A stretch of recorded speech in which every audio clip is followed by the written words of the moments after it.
say this man called to see you yesterday evening? Yes. What time? About 6:30. I'd arranged for him to call at 6, but he didn't turn up until past. Do sit down. Thank you. I just got back from work and I was in a rush. And you say this man sexually assaulted you? Yes. And would you mind telling us why you didn't report it till this morning? Didn't seem such an event at the time. How do you mean? He was just trying it on, that's all. But he did actually touch you? Well, yes. If you live alone and you get a man in to do a job of work, it can sometimes happen. You must know that. Anyhow, as I've already explained, I was in a rush. I was getting ready to go out to dinner. It was only later when I told my friend what had happened that he suggested that I rang the police. My friend is like that. He's the kind of man who worries. His feeling is, okay, nothing bad happened to you, but something bad could happen to the next poor woman. Well, your friend is right. Miss Purdue, you say this man was an electrician. Yes. What was his name? I've no idea. How did you contact him? I didn't. He contacted me. Have you filled in a misperform? Fine. Could you fax that over to us? Thanks. Sarge, one of the inpatients at Lee's Hall has gone missing. A Raymond Patrick Paul, classified as a Section 65 patient.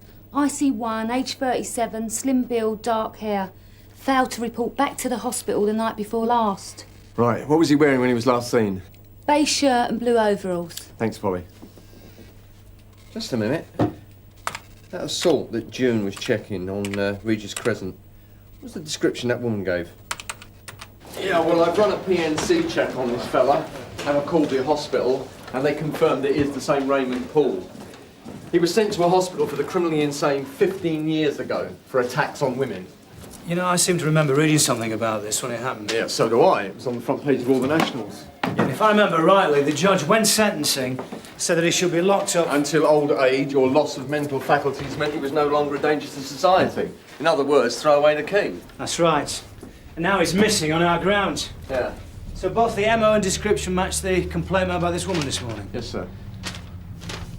So why the hell didn't Leash Hall let us know about this earlier? Well, they were relying on Paul turning up. Apparently he's on some kind of 3-stage rehabilitation scheme. For what?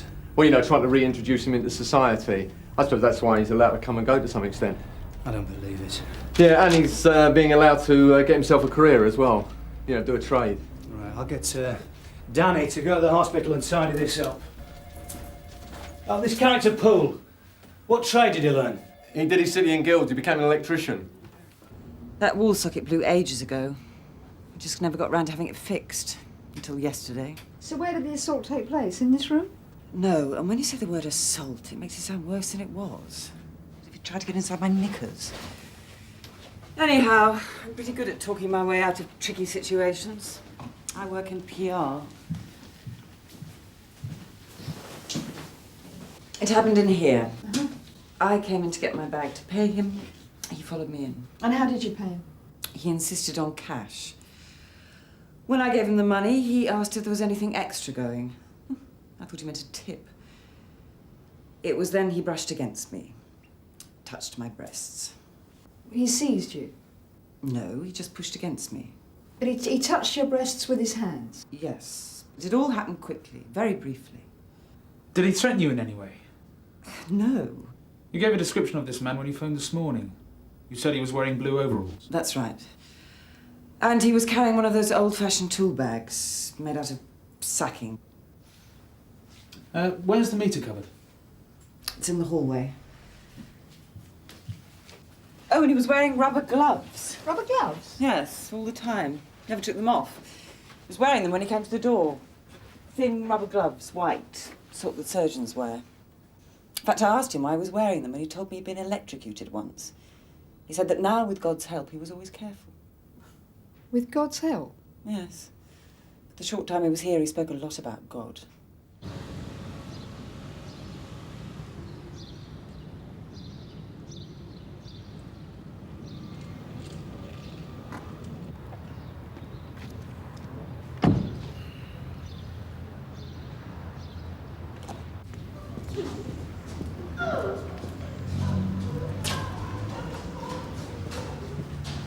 girlfriend of mine told me about an electrician who was good and who was cheap. She said you had to ring a number and leave a message. I assumed it was part of some government retraining scheme. And did he ring him? Yes, some time ago. And I left a message. There was no response, so I forgot about it. Have you still got the number? Yes, somewhere. Then this man rang early yesterday morning. He said that the old electrician was no longer available and that he'd taken his place. He then asked if I had any jobs that needed doing, and I said yes. So you gave him your address and arranged for him to call yesterday evening? That's right. Did he by any chance give you an alternative number or tell you where his place of work was? No. Look, perhaps we should forget this.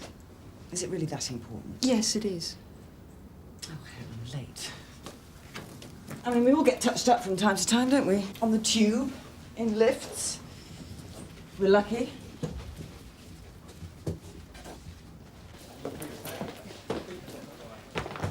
Have you two had refreshments yet? No, sir. Oh, we'll just come in. Good, I want a briefing. See you in the canteen in 15 minutes. The consultant psychiatrist is at a case conference at the moment. If you want to talk to him later, he'll give you a full medical background. Right. No luck with Raymond then? No. I didn't think he'd be stupid enough to stay out. This is his bed space. Did he pack a bag? No, I checked his locker. The only thing he took was his tool bag. Any idea where he might have gone? No. He attended both group meetings that morning. Then he had a job to do at one of the local shops in the afternoon. Fixing some light sockets, he said. But that wouldn't have taken long. Well, is there anyone he might have stayed with? He's not allowed to stay out unattended. Apart from which, he doesn't really know anyone. Only us. This is his home. Yeah, he goes out. That's right. And you don't think he should be supervised? No, because there's a basic problem when you want to balance supervision and rehabilitation. How can a patient mix normally if everybody knows about his past? Yeah. And you've had no complaints while he's been out in the community? No. And on the basis of that, we assume that he's getting on and fitting in all right. Yeah. Until now. So, who was the last person to see him? Parry Fairweather, Now, who's he? a jobbing gardener. Cuts the grass here. He and Raymond often have a chat. Oh, and is he here today? No, he only comes to us a couple of days a week. You may find him doing the school grounds or up at St. Olaf's. All right. What about money? Does Paul have any? Just a small allowance. What he earns, we keep from him. And he's got a loan to pay back. The hospital paid for his tools. If his business picks up, we're hoping he can open his own bank account. It's a step in the right direction. Yeah, well, he may have blown that. Well, I hope not. If he gets into mischief, he'll be letting us all down. Raymond Poole is a Section 65 patient with special restrictions. These restrictions include no unauthorised absence from Lees Hall. Although he was brought up in the Sunhill area, Poole has no relatives and I would think very few friends. Going by this, sir. I'm not surprised. The man's been institutionalised for most of his life, from orphanages upwards. His conviction 15 years ago was for serious sexual attacks on women. At his trial, he was found unfit to give evidence on his own behalf. Oh, great. That's all we need, a mental job. And his MO, sir? At the time, he specialised in gaining access to his victims' homes, mainly by invitation. It was then that the attacks took place. But I would like to stress that since his conviction, Poole is supposed to have made good progress, thanks to hospital treatment. However, following a complaint that June and Sergeant Steele dealt with this morning, it's possible that Raymond Poole is not only on the loose, but up to his old tricks once more. So what you're saying is, sir, he's come unglued again? We won't know that until we find him, will we, Steve? So, find him. What's the idea of taking the case off you, then? Yeah, it rang too many bells for them. I reckon the woman was lucky, very lucky. You know, I read somewhere that a lot of sex maniacs are the way they are because they can't get it on. Yeah? So what's your excuse, then?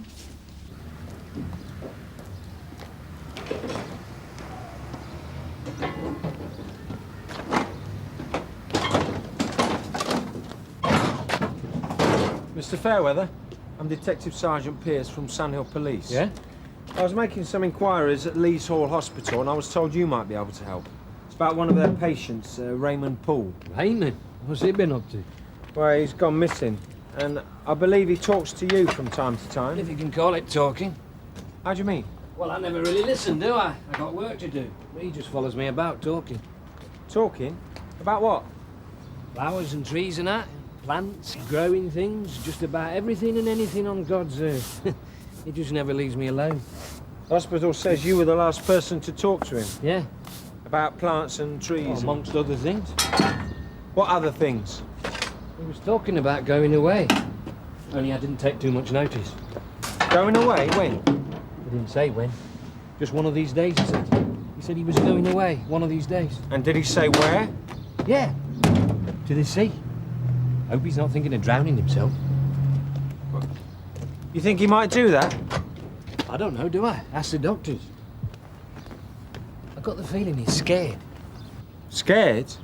Of what? Being outside, in the big bad world. He says he's due for release one day soon, but I don't reckon he wants that. He's been banged up too long. You don't mind, do you? Only I've got another job to do. But I reckon old Raymond could tell us a few stories, though, don't you? Like what?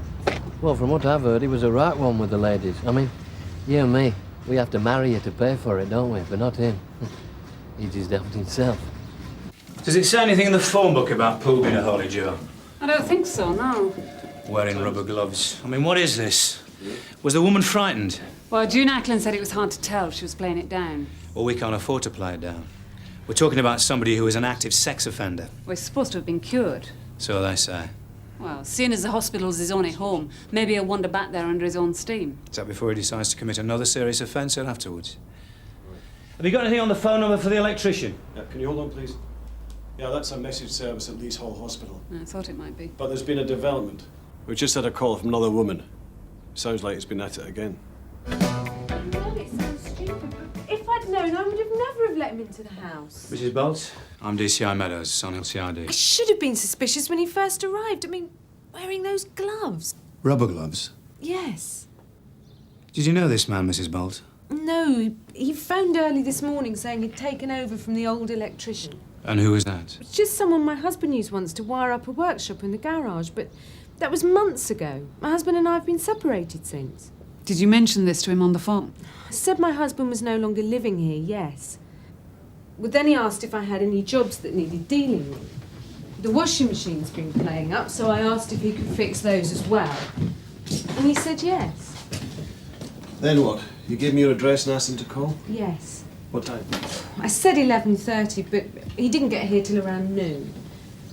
Well, I was just making a snack, so I asked him if he wanted a sandwich or a coffee. And then he said something strange. And what was that? He said he didn't eat during the day. He read the Bible instead. What did this man look like? Late 30s, dark hair. What was he wearing? Overalls. Blue overalls. Did he fix your washing machine? No. He said he didn't know how, it was too complicated. So I said to him, well, are you an electrician or what? And he said, oh, I'm a lot of things. And then what happened? But then he grabbed me. Touched me, you know. I pushed him away and I shouted at him to get out of the house, and then he looked at me in a funny way, and I thought then that he was going to hurt me. Well, then the dustman arrived, and when he heard them outside, he just left. He was in such a hurry, I forgot to take this.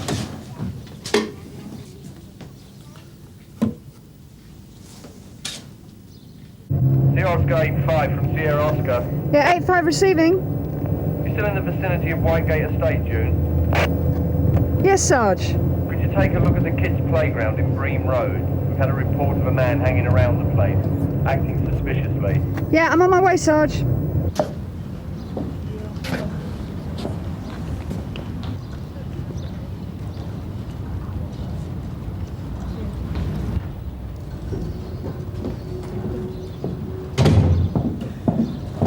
Belongs to dear old Raymond, part of the toolkit the hospital were kind enough to buy for him. They identified it by the insulating tape on the handle. Now, apparently Raymond tagged all his gear like that. Must have been a bit of a pleasant surprise for him being sent here, after all those years being locked up. Yeah, but they didn't exactly let him out immediately. I mean, the consultant reckons it took months of careful supervision and assessment. Oh, yeah. It's a good system, isn't it? We bang them up and the shrinks let them go. Well, the Home Office apparently raised no objections. What do they know? They just look at the paperwork, they don't look at the face. I mean, a bloke like Poole, kept away from life's temptations for all those years, must have been like Christmas coming in. Yeah. All those group sessions, he'll have come out with the right answers, made out he was responding to treatments. Well, it'll have paid him to do it, wouldn't it? So you reckon someone like him will always revert back? In most cases, yeah. So what was he doing here then? A con job? Yeah, I reckon, Johnny. I reckon he conned them all.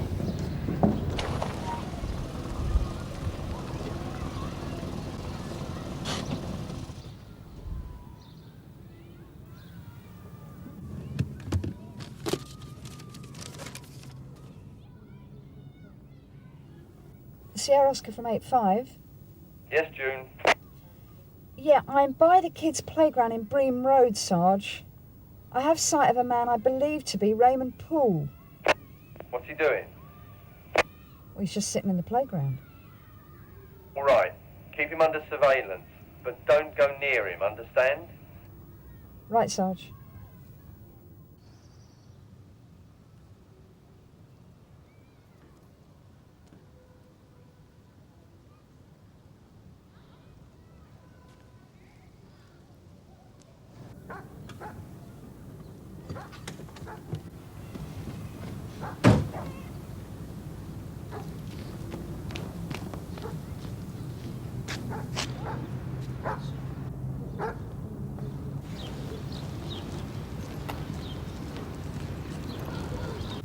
You know the description of this man given by both women?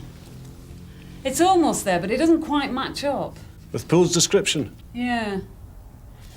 I think I'll have another word with Mrs. Bolt. Where is he? Top of the stairs, first left.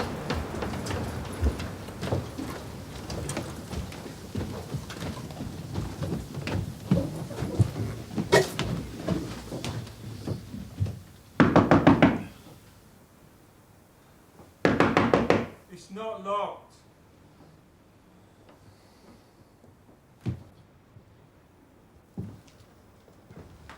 Scannell Police.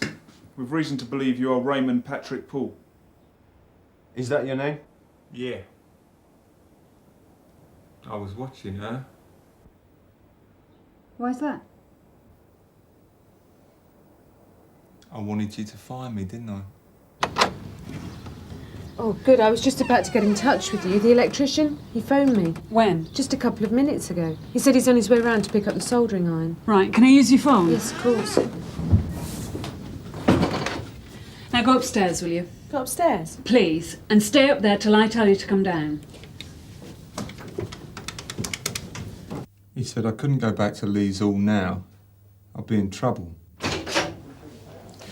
DCI Meadows enters 2:05 p.m. Well, he said that, did he? Yeah, he said he'd look after me. But you don't want to go back? Mr. Poole has just shaken his head. Why not? Because there's too much to think about, that's why. Too many things to worry about. What things?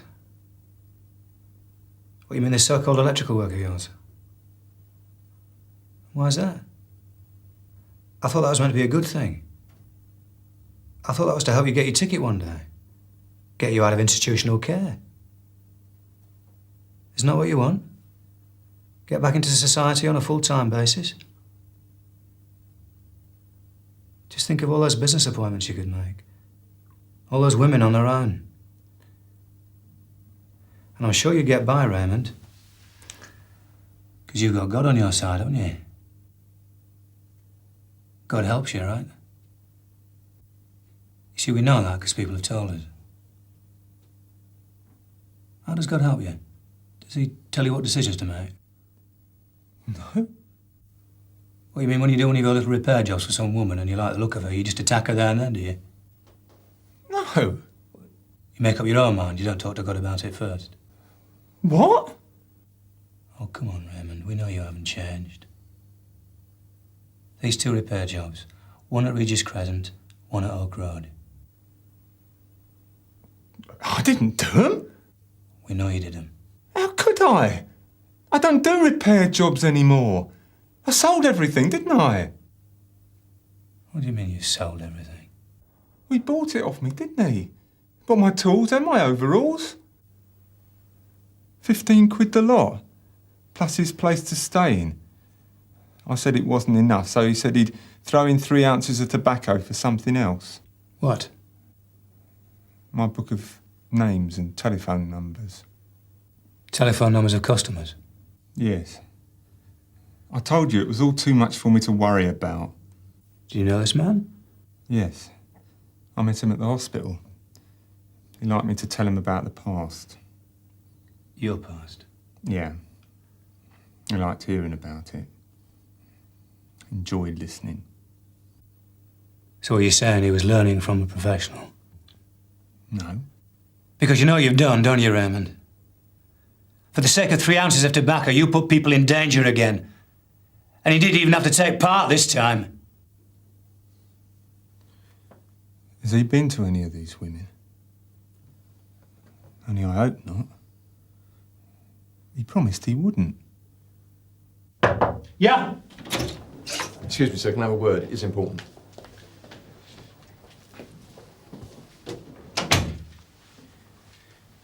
This guy's name, what is it?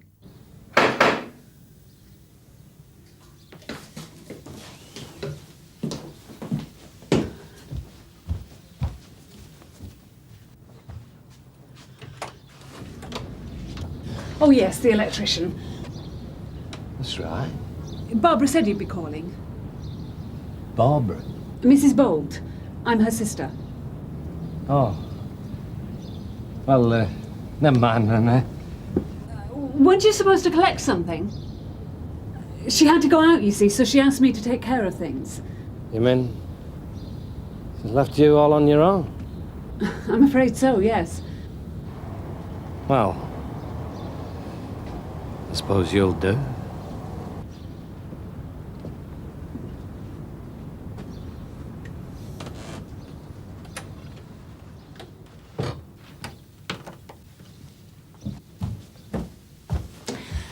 A soldering iron, wasn't it? Yeah. Where did she put it? Do you mind if I ask you something? What? Are you a practicing Christian? I don't go to church often enough, if that's what you mean. Why is that then? Haven't got the time. You haven't got time for God? That's a bit of a shame, isn't it? After all, he has time for you. And time for me.